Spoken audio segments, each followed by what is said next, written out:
Assalamualaikum warahmatullahi wabarakatuh. Om Swastiastu, Salam Namo Buddhaya, salam kebajikan, Rahayu Rahayu. Sahabat Jasprit dan kita seni apapun di Indonesia, hari ini saya akan berkunjung ke salah satu tempat pandai besi atau pembuatan tempa besi yang dulu dikenal dengan nama Empu.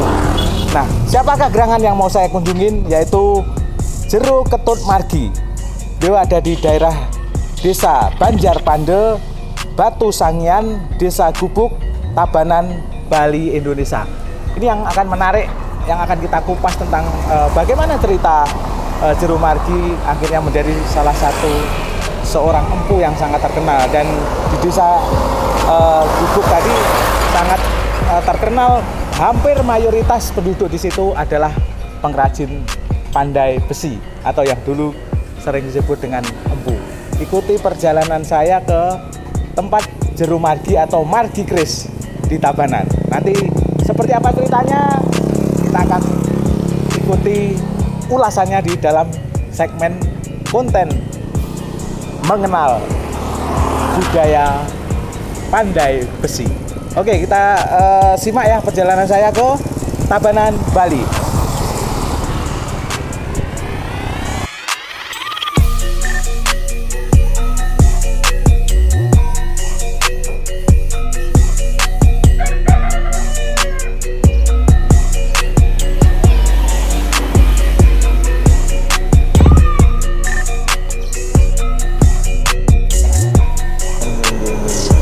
Bro, ini menjadi seorang pengrajin tempa besi ini, Jero jalani sudah berapa lama?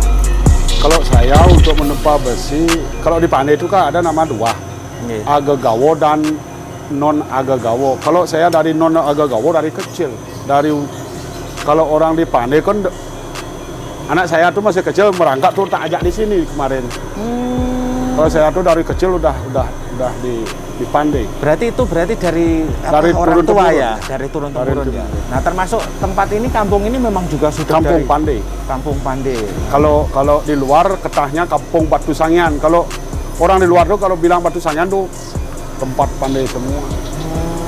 Berarti hampir mayoritas Ya, mayoritas. 99,9%. Ini kalau kita bicara karya, Jero sudah bikin berapa keris nih, Bu? Termasuk kalau diestimasi aja gitu, selama berkarir gitu. Begini, kalau saya bikin keris memang sih bukannya dari dulu. Ngelipat besi ini bukan dari dulu. Kalau ngelipat besi ini dari tahun 2000. Tahun 2000. Kalau bikin keris sih memang dari dulu bisa. Memang dari dulu, tapi bahannya misalnya bahannya besi gini, bisa besi keris. Ini kan baja. Iya, baja. Kalau dulunya dibikin baja segini, dipakai keris dulu.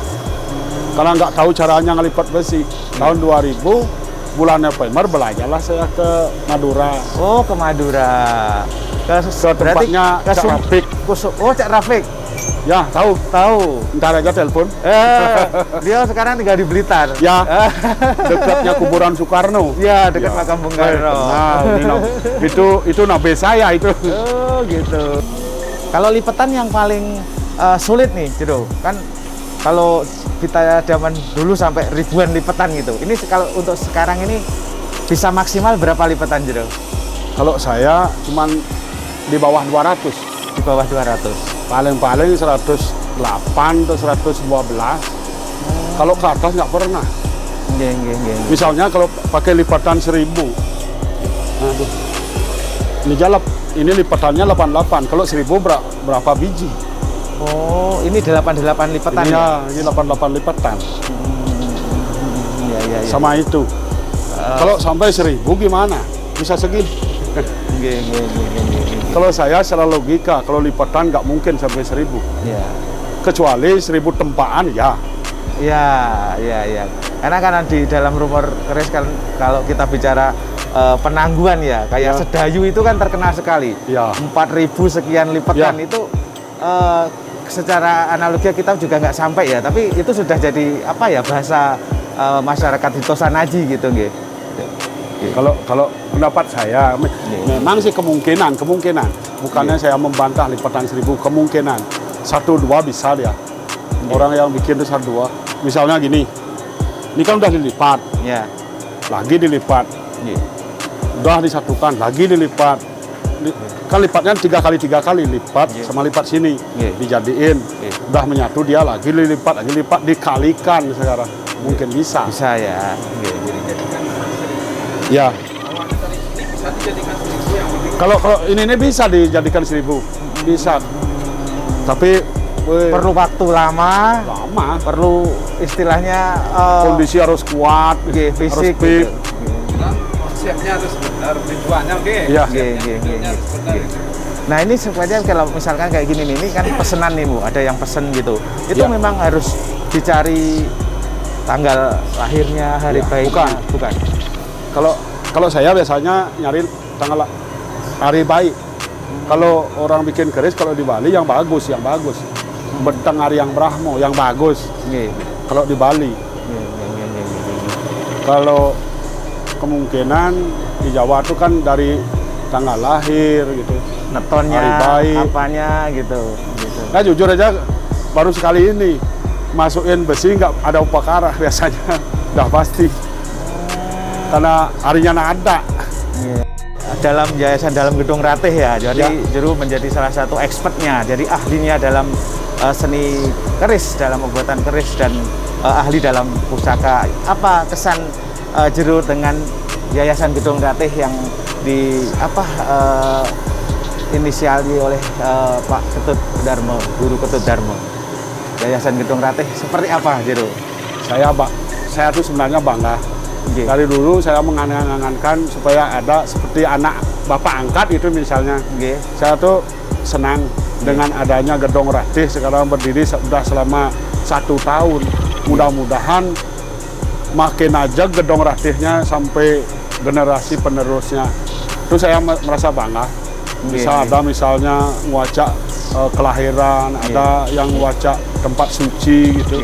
Tapi seperti saya tuh kan masih tahap belajar untuk mengwacak kerisnya.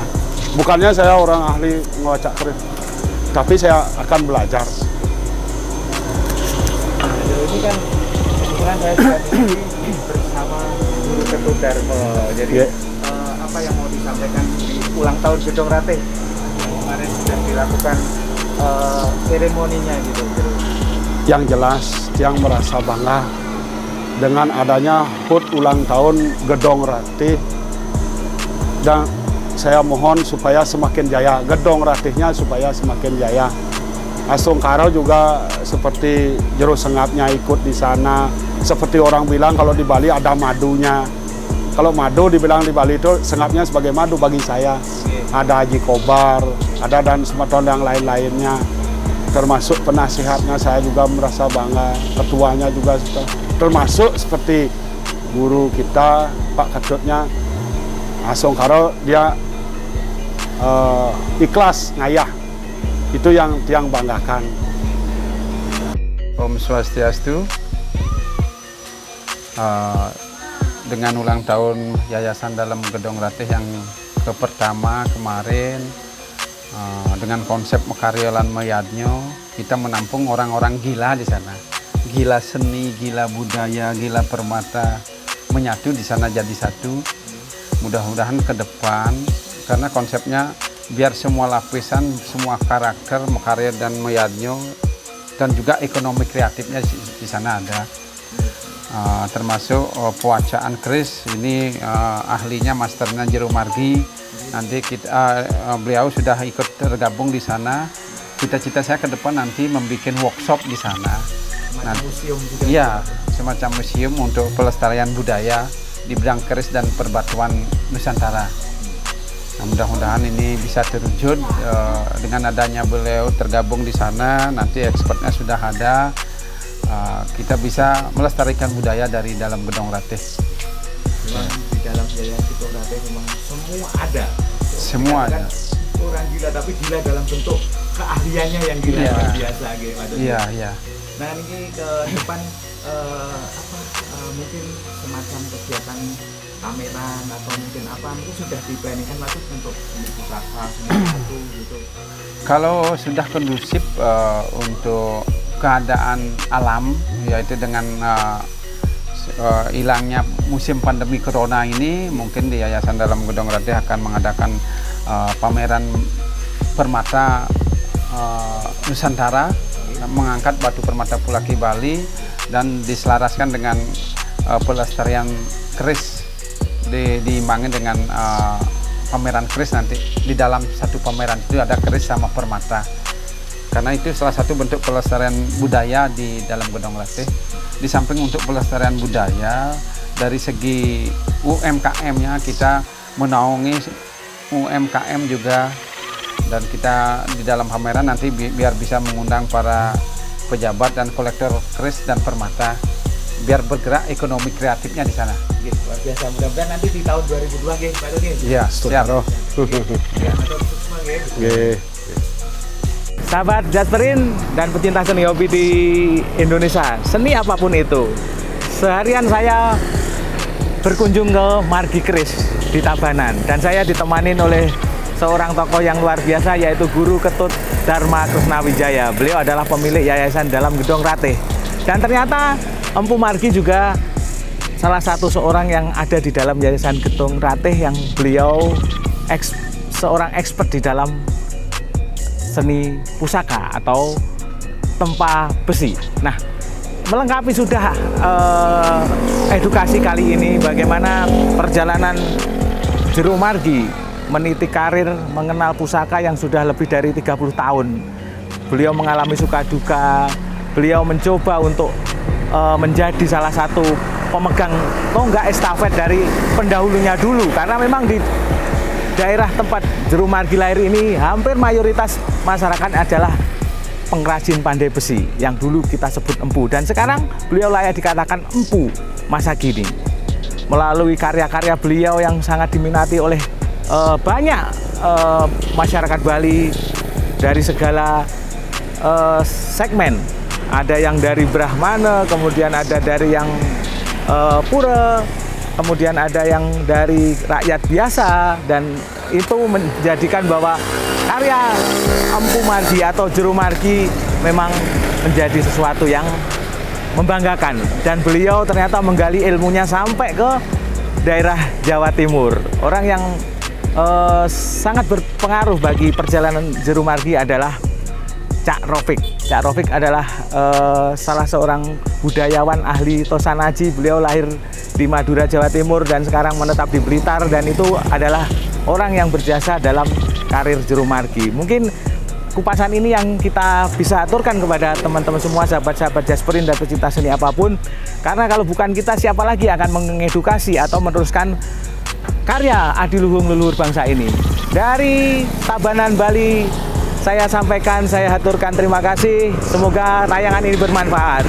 Terima kasih. Assalamualaikum warahmatullahi wabarakatuh. Santi Sadi Om. Salam Rahayu, Rahayu, Rahayu.